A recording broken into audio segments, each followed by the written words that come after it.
It is such a privilege to be with you. I'm so blessed by sharing these Wednesday mornings with you. I love your spirit, your heart for the Lord. I love hearing you pray.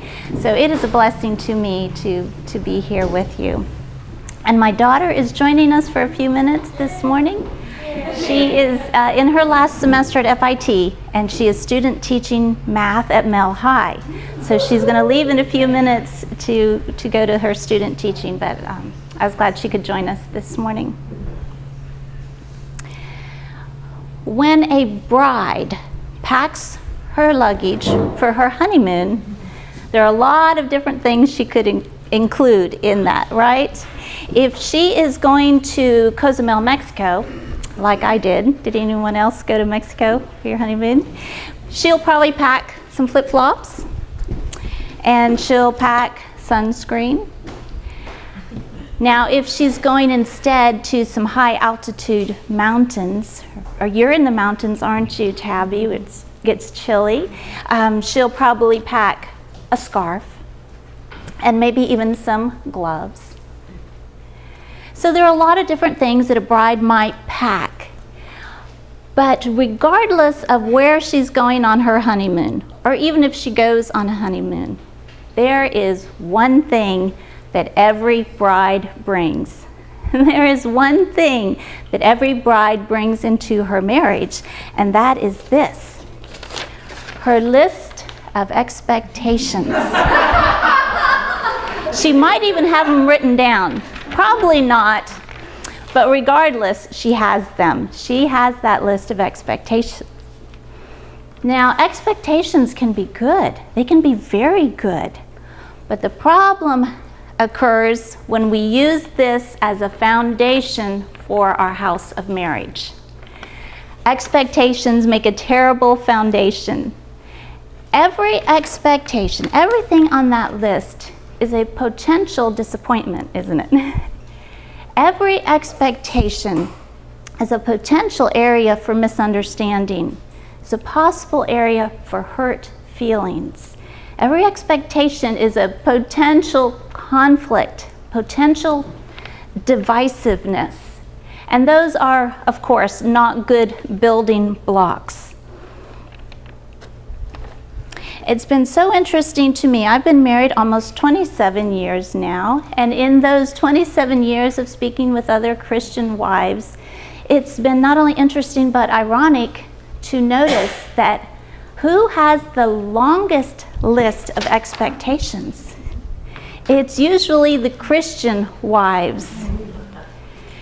And when you think about it, you think, well, okay, that makes sense, because what we do is we take our list that we have as women of what we want from men, but then if we're a Christian, we add everything that we now expect a Christian man also to bring.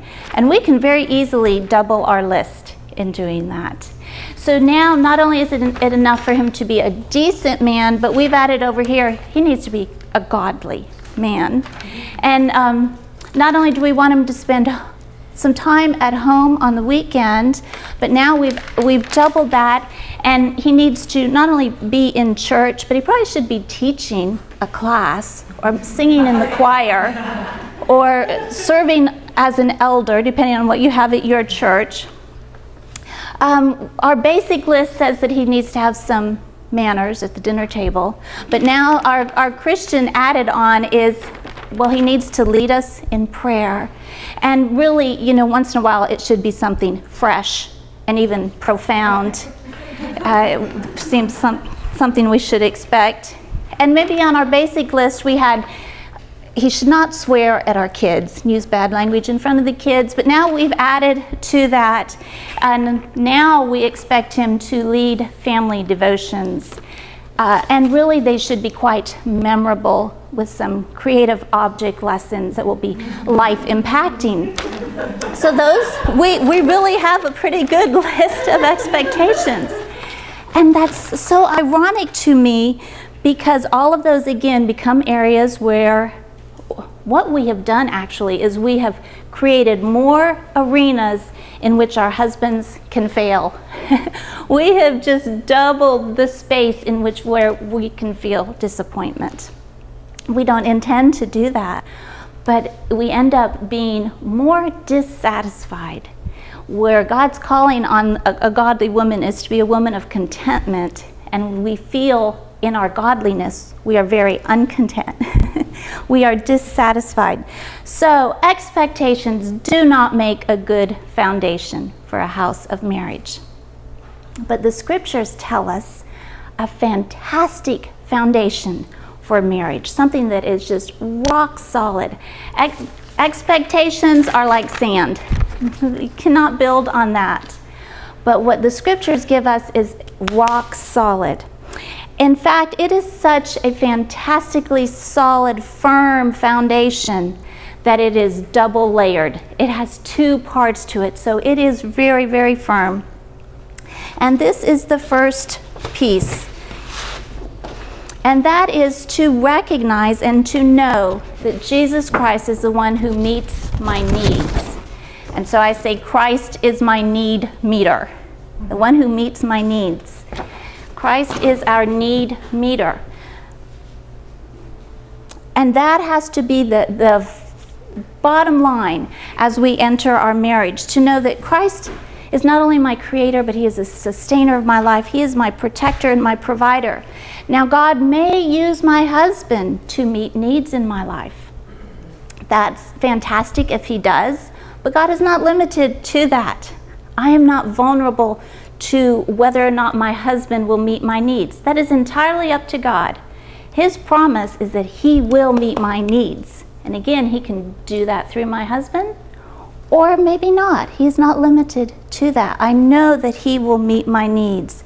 And that lets me know that my well-being is not vulnerable to the actions of others. That gives me incredible security. And when I understand that Christ is my need meter, that is what gives me strength. That is what sets me free from fear. That is what releases me from my dysfunctional coping strategies of control and manipulation, or sometimes, depending on your personality, flight. We cope by running away from it. But not if we have this foundation where we rely on Jesus Christ as the one who will meet our needs.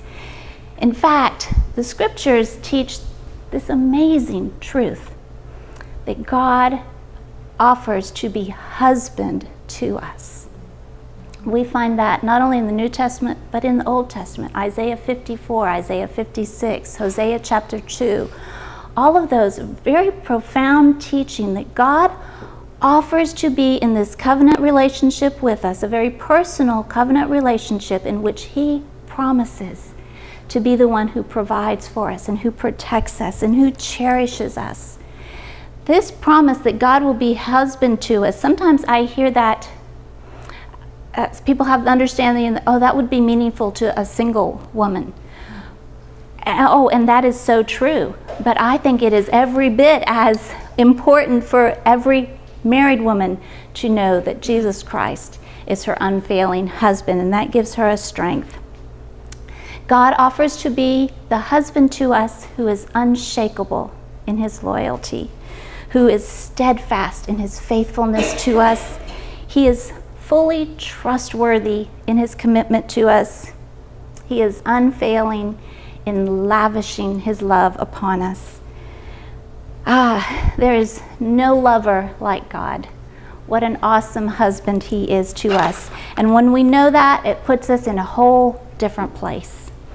This means when we know that Christ is our need meter, when a man does fail as a husband to us, we don't panic. And when a man disappoints us, we don't feel desperate. When a man fails as a protector to us, we don't feel vulnerable. When a man fails as a protector or a provider, we don't have those feelings of, I have to run, I have to control, I have to change this. Instead, we know we have an unfailing husband who will meet our needs in any way he desires. And we agree with David. We read from David's heart earlier, but David, who knew that God was his shepherd, I have everything I need. So that's the first layer, and you have to put this layer first You cannot add this second one before that. This one has to go first or it won't work. And this is the second piece. The second piece of the foundation is that I am committed in my marriage to ministry. And we would put that right there on top. And it has to go on top of that I am committed to ministry. Now, we tend to think that marriages, if the way it should work is that our marriages is where we can go to have our needs met, where we are understood, where we're renewed and strengthened. Our husbands should be our soulmates. They should understand us. They should be able to understand our hurts and meet those needs. And we have a Christian version of that myth, which says, if my marriage is good the way God would want it, I come to my marriage where I get strengthened, and then I can go out and minister to the world. I can really go and do fantastic things. My marriage should build me up so I can go and do this stuff for God. But here's the truth. Our marriages are our places of ministry.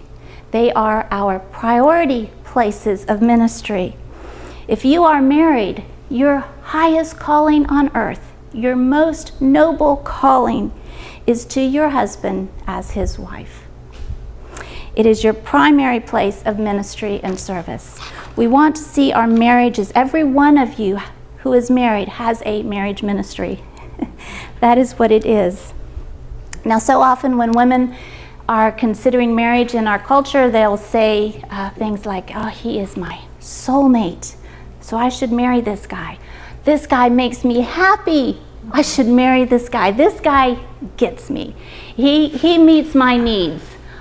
I should marry this guy. Yes. But really, the question that we should be asking is this. A much better question is this. Has God called me to serve this man as his wife? Has God called me to minister, to serve this man? And the thing about that is something that you can build on. That's a foundation piece. If you build your marriage on this man makes me happy, you know as well as I do that he can make you happy one day and just miserable the next. The man who feels like your soulmate from ages past. The next day you think, I don't even know what planet he's from. We are just not connecting at all. And the man who meets my needs this moment, 5 minutes later, it's just clueless about some really basic stuff about me. So if that's what our marriage is built on, we've got a really unstable foundation. But this thing about I'm called to serve him, that is never going to change. There will not be one day, no matter what's happening in your marriage, there will not be one moment when you cannot minister to this man. Now, the way you do that will change. His behavior may change, his needs may change. So the way we minister might change, but that commitment to minister, that commitment to serve is unshakable. Not only has God given us this incredible calling on our life to minister to a man and to serve him, but God has promised also to equip us. He calls us to this and he equips us. And it's sobering for us to remember, even though every one of you has a number of talents and skills, and I know some of them, and I know you are an impressive group of women that God has given skills in music and teaching and maybe medical fields, all kinds of skills. But when you think about it, there are other women, some other women who also have that same skill. If you're a bookkeeper and a fantastic bookkeeper even, there are other women who have bookkeeping skills. But there is no one on the entire planet. There is no one in the whole universe who can minister to your husband as his wife. You're the only one. And when we stop to remember that, that puts it into proper perspective for us, that this is a high calling upon our life. And God will enable us, just as He has called us. He will be faithful to enable and equip us for that. So that is the foundation that we want to build on, knowing that Christ is the one who meets my needs, so I'm good. No matter what happens, I'm going to be good. And my calling here is to minister. That's never going to change. How many of you slept under a roof last night? And how many of you felt insulted by that? Did you feel demeaned that you had a roof over your head, even if it was raining last night where you were? No, of course, that seems ridiculous. We were thankful for that roof, especially if it is snowing or raining and thundering outside. Well, once there was a roof, perfectly engineered, perfectly designed and crafted, perfectly built to provide protection and to provide shelter. And the roof lived with walls. And the walls were also perfectly designed and crafted with excellence, perfectly designed to support that roof and to come together in a perfect way to make this home.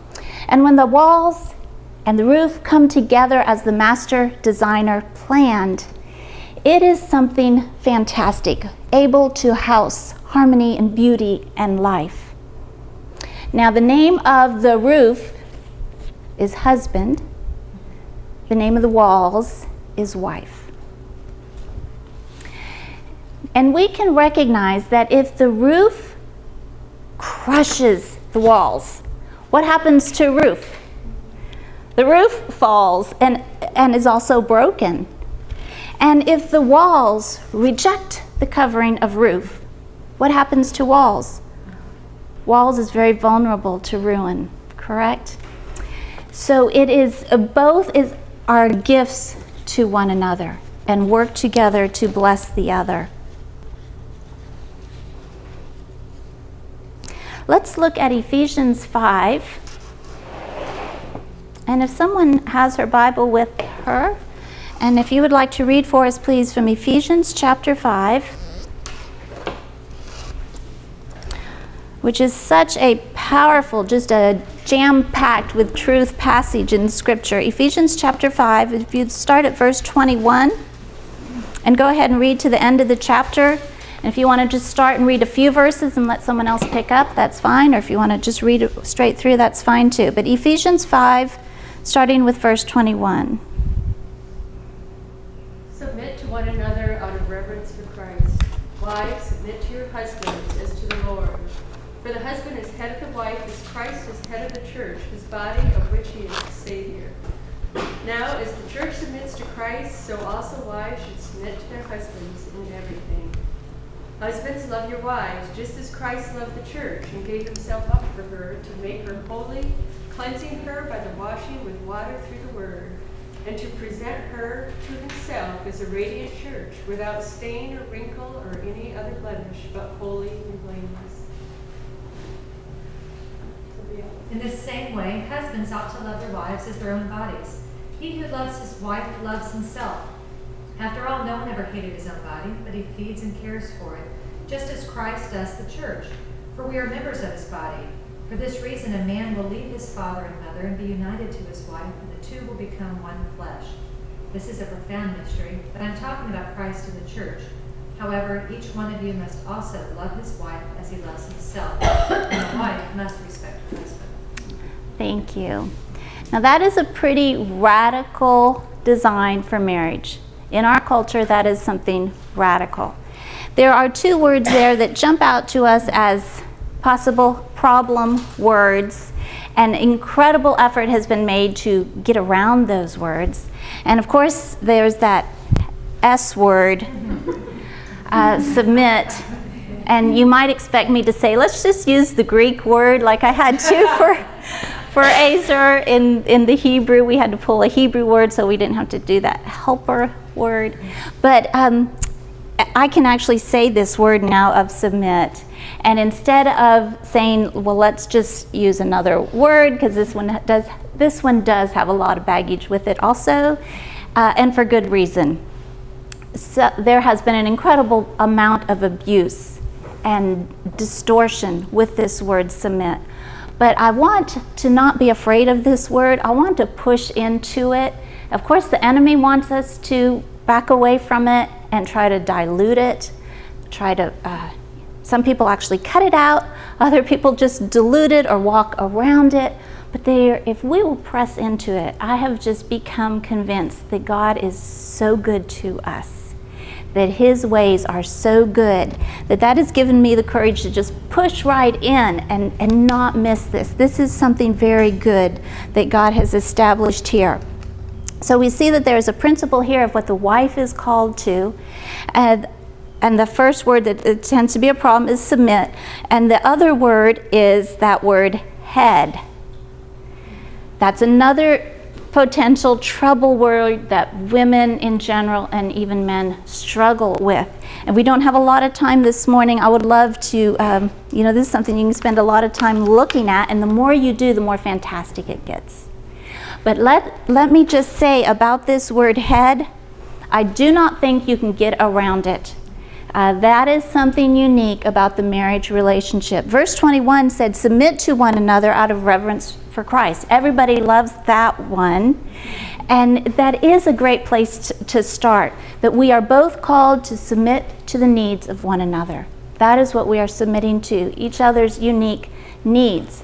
But at the same time, I do not think you can get around that word head. And if you're not afraid of it, you're going to come into something that you're going to love. It is good. What headship means is responsibility and accountability. God has actually given the husband a weight to carry that he has not given to the wife. What headship means is that husbands are given responsibility for the well-being of their wives. That is incredible, isn't it?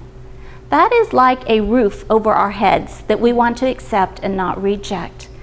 That a husband, again, whether he wants it or acknowledges it, he has it. God has put a calling on every man, married man, whether he's a believer or not. He is accountable before God for the well-being of his wife. And that's what headship is. It is a responsibility. To submit to that means, basically, to sum it all up, is that I'm going to cooperate. I'm going to acknowledge that he is carrying a weight that I do not have. I'm going to work with that.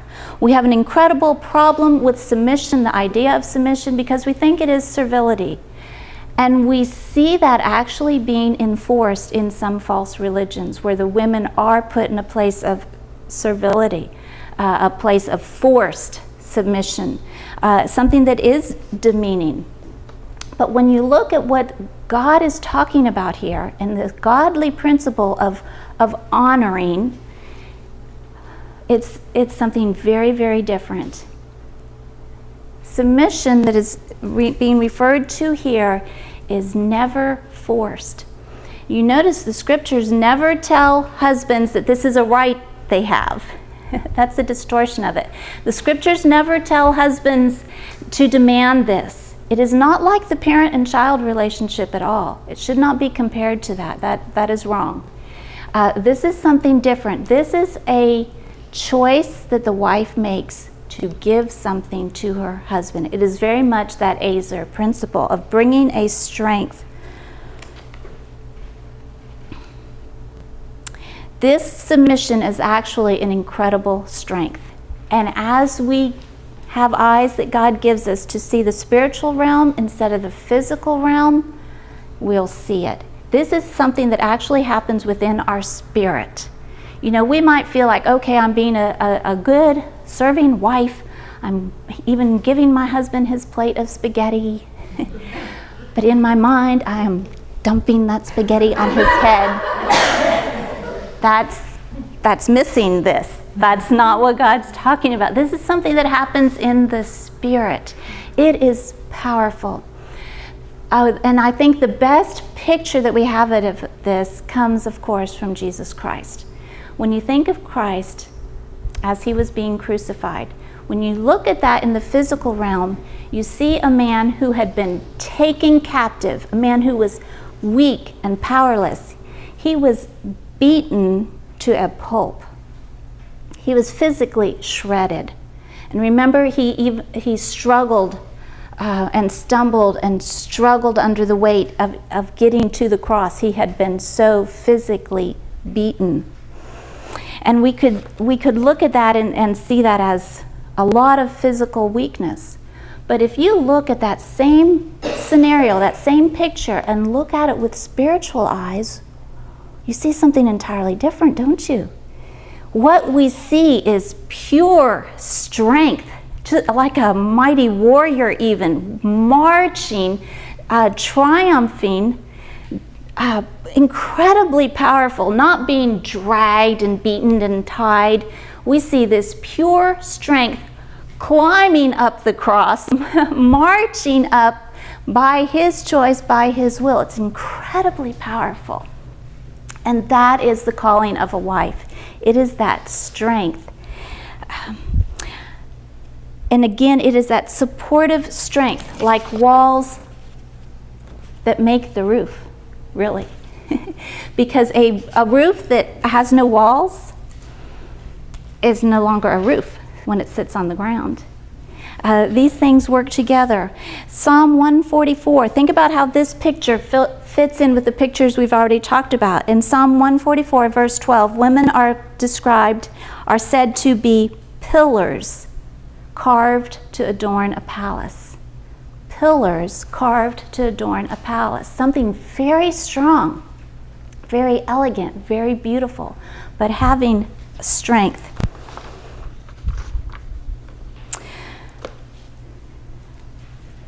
Just very quickly, let's look at the masculine mandate, what God has called husbands to do as the roof, what he's called them to do as husbands. I think we sometimes make the mistake as wives of we really specialize in knowing what husbands should do. But what we should do is just look at it long enough to say, okay, God, I see you've got my back. I'm going to trust you. Now let me concentrate on what I'm supposed to do. We kind of flip that around. And then, of course, husbands have this unbelievable call upon their life to actually lay down their lives for the good of their wives. You cannot have, that's total. I'm reminded of Emerson Eggridge, who wrote the book Love and Respect. And if you've watched any of his videos, they're very good. But at one of those videos, he's speaking as if he were the wife. And he says, being the wife, he always says, my husband always says he's going to lay down his life, but he never does. You know, we are so...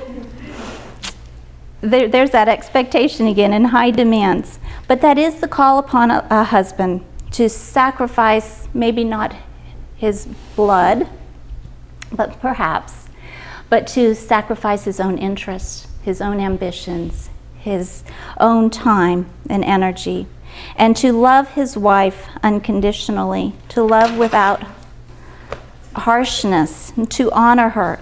We read in Ephesians 5 here, to love his wife as his own body. And there's just one part that I really want to pull out this morning.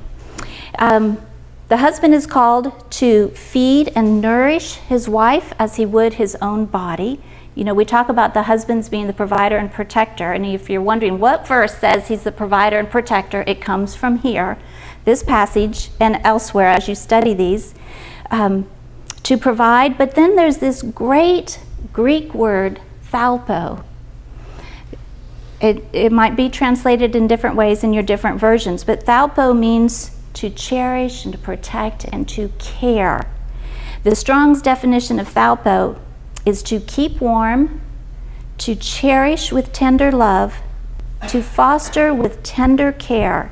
And the imagery that it goes with thalpo is that of a mother bird, actually.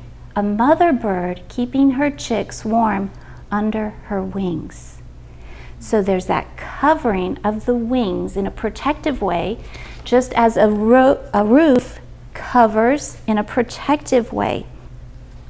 This really is the proper picture of the husband's covering in marriage. Have you ever seen the illustration of the husband as like an umbrella and the wife comes underneath that umbrella?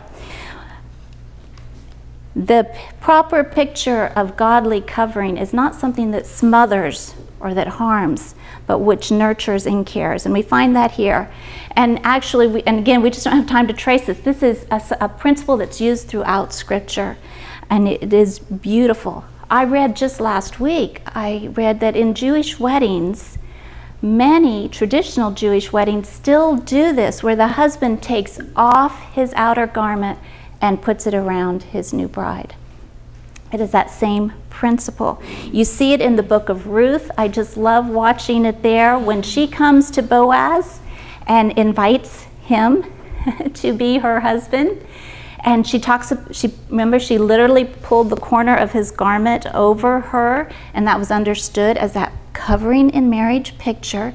But you know, the Hebrew word for the corner of that garment, which a covering, is the exact same Hebrew word that's used previous chapter in Ruth, where they're talking about the wings of God covering his people.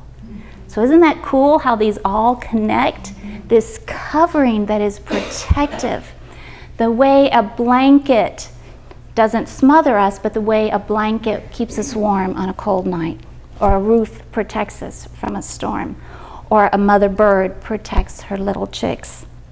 There's a verse in Malachi that talks about this, and I think this there's a lot of debate on what does this verse really mean, but I think it seems clear to me this connects with these covering passages. This Malachi 2:16 is the one that tells husbands, do not cover your wives with violence. You are to cover them with your lives in protection, and it's that same principle. Now, when women hear this idea of a husband's a covering, he's like an umbrella, I find that in general, women are responsive to that. And they say, that's great.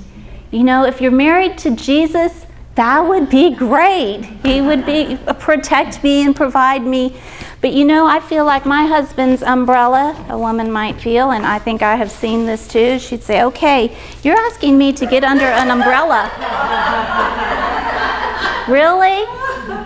You know, I kind of have the feeling you asked me to get under this umbrella. I'm going to get more wet here than if I didn't have this umbrella. And you're asking me to come under the covering of my husband for protection and provision. I feel so vulnerable. That just makes me feel very unsafe. When I first heard this as a 16-year-old about husbands being covering like that, that was an unspoken fear in my own life. And then as I saw it wasn't happening in my own life, but as I continued to grow older and I saw more painful situations, I just felt that even more. You know what? And how could I was having a hard time embracing this whole principle because of feeling so vulnerable. But what the Lord helped me understand was this. Was that if a woman will say, God, I trust you, and I'm going to come under my husband's covering. When we do that, God promises to be the covering over our husband. And see, I'm still under this one, but because I belong to Christ, and I know he's my real husband, my real need meter, I'm not vulnerable. And we think, okay, well, why don't we try this thing? But God has said, no, that's not how I work. Because God's working in our husbands' lives too. He's got a great, big, huge scheme that's bigger than what we see. And he says, trust me to stand here. When you stand here, I will come here. If I reject this covering, I am also rejecting rejecting this one. And that's not what I want. So when I trust God, build that foundation, I find that, I am in a secure place. I'm not vulnerable. This is the kind of God that we have that we can trust.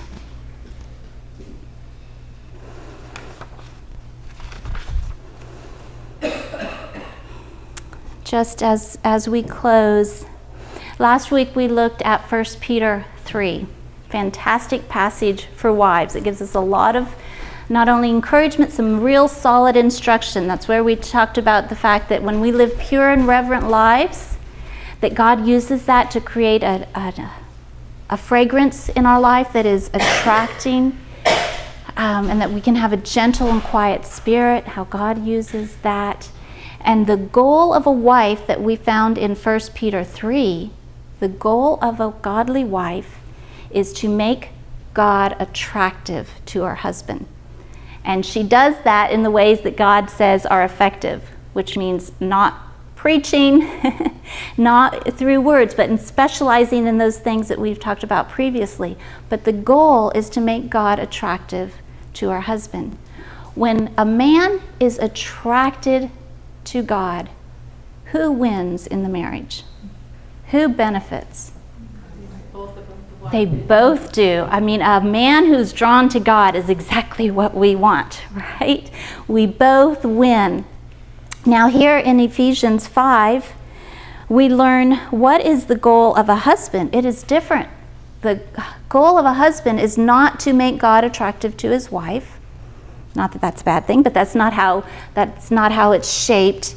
His goal is a radiant bride. We find that in verse 27. His goal is a radiant bride, a bride who is healthy, who is thriving, and has that type of radiance to her.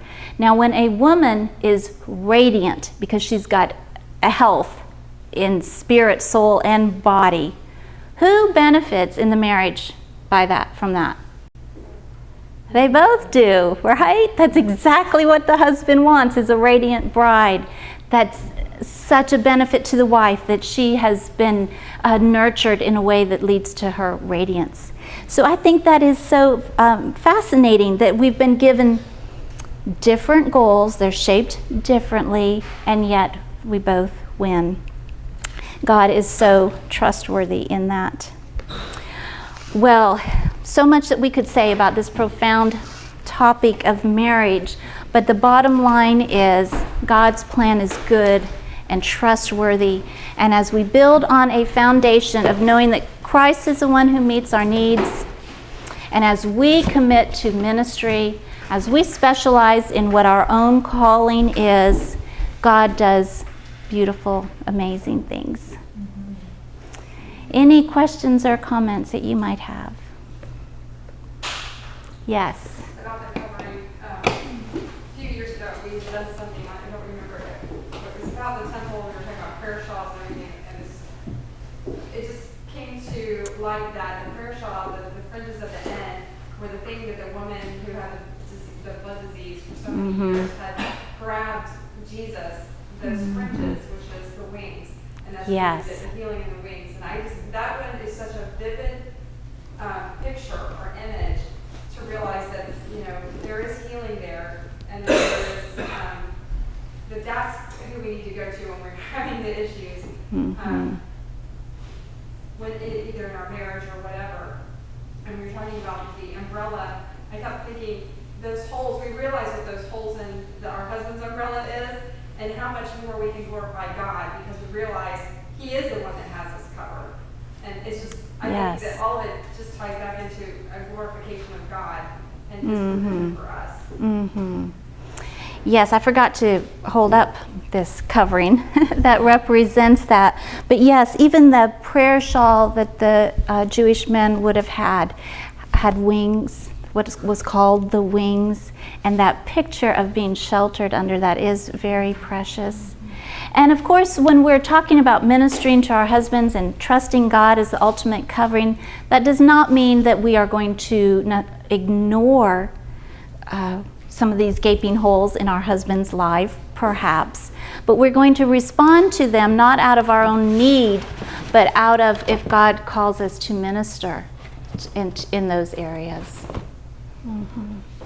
Anyone else? I was just thinking that as mothers, if those of us who are mothers, that our umbrella looks probably just like the husband's with all the holes, and that we're trying to cover our little chicks. But, Yes. The layers there. Yes. That when you were saying who wins, well, the entire family, the children for sure. And Yes. it takes that mindset first to get you to the next mindset, and that's an okay thing.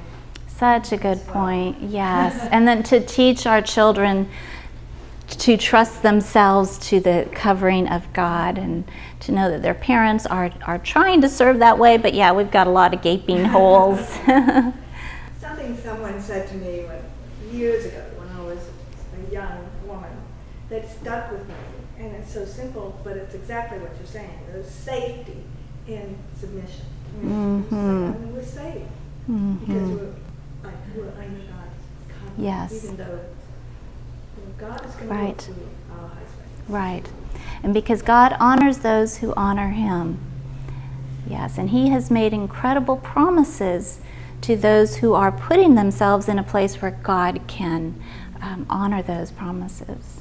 Yes. This is so exactly what God did in my life. Early in our marriage, I probably shared this before because it was so profound, was I heard the voice of God actually. I was on the couch again because I was so mad. I was learning about, I was starting to take Christianity seriously, early in our marriage, and I just assumed my husband, just to put it in context, was a college professor in social science, so Kush always had, these responses to whatever I wanted to share, and I would get so frustrated. I was, you can imagine what a great witness I was to. And I would end up on the couch at night. I remember one time, looking at the cuckoo clock, praying again, God, can you just, open up his eyes? Can you just, make him and as clear and as loud without hearing a voice, leave him alone, I'll take care of him. And this is so not my way. And this is very hard. And I couldn't, what kind of an answer? And I have watched, he's not working as fast as I would have liked, but I have watched him work with Bob, and just amazing how this, and just was it date night? It was yesterday night. We were both, I was awake, like 3 in the morning. There's a theological question I was actually struggling with, and going over it, and and I heard that Bob was awake, and I kind of rolled over and snuggled by him, and I again got a message, ask him about it, and and I did, and I hesitated, because this isn't his territory really, it's my territory, and he gave a really good answer. I mean, I've just seen so many things where God was ministering to him so much better Yes. than if I did, and Yes. to be and to submit. Yes. I'm working on that. So true. And in the process, God's working in us as well. Oh, absolutely. And so often as Christian wives, we feel like, well, we're praying for our husbands. That's got to be a good thing, right? That we're praying for God to work in our husbands' lives. But then the Holy Spirit shows us, no, you're really praying that your husband would be nicer to you and that your husband would cooperate with your plans and be what you want. That's really what you're praying. Instead of praying for God's blessing and work. Barbara Rainey is one who tells the story that she, early in her marriage, made a list of all of her husband's negative qualities. And she thought this was a very godly thing to do because she had that in her Bible and she's praying for all these things about her husband, and realized, no, that is not how God works, and she threw that up and never did that again. Another exercise that reminds me of, and this is a great thing to do, I first read it in an article called The List That Saved My Marriage. And what you can do, or have other suggest to a woman to do, is on a sheet of paper, you write down all the things about your husband that make you crazy, that you know are wrong, sin in his life, faults, weaknesses. Just go ahead and list all of that. And then on the other side of the paper, in another column, beside each one, write how you respond. So just for a crazy example, he throws his socks on the floor every night and leaves them there. You know, maybe you wrote that. Put over here, how do you respond? Well, I yell, or I nag, or I just stew on it. I'm so resentful for 3 days, or whatever it is. You put all that over here. Then you take this half that had your husband's faults, you cut that off, throw it away, and pray over this. This is our real prayer list. You know, we think we're praying about the socks. No, I need to pray about my heart that resents that. That's the real problem. So what a paradigm shift in our thinking in our prayer life, and that's how the Holy Spirit works in our lives, so different from our natural response. Well, thank you, ladies. God bless you. God bless your marriages, and God bless you as you encourage the marriages of those around you.